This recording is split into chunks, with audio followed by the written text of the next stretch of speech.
Can fasting break demonic resistance? 100% yes.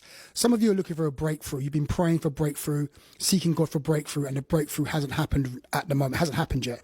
So you have to go into fasting. When you start fasting for a day, 2 days, 3 days, or whatever the Lord lays upon your heart, you'll see that breakthrough turns up, because fasting gives you that extra nitrous oxide, so to speak, in your car that makes you go that little bit quicker, and it helps you, it gives you that little bit more power to overcome, a little bit more of a push to push through those demonic boundaries.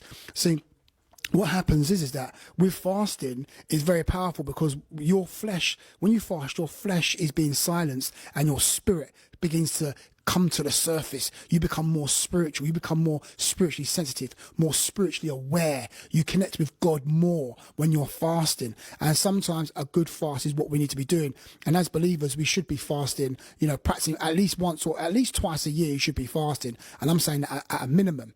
And we need to be doing that, because when you fast, it's going to open doors and make ways. We can see in the Bible, in many, many places, that fasting brought a change. Fasting brought a turnaround. Like, for example, for Esther, fasting brought a turnaround.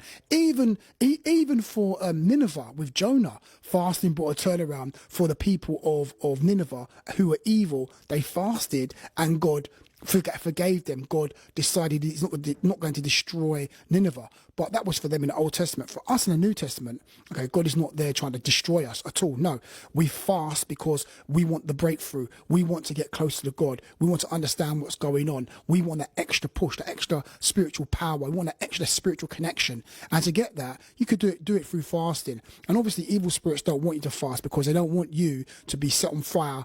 Obviously, fasting is not the only way you can get set on fire with the spirit, but fasting is a powerful tool that us as believers don't use we don't use it enough. We need to be using it more and more. And I know for you who's watching me right now, God's probably been speaking to you about fasting. This is your confirmation. You need to start fasting.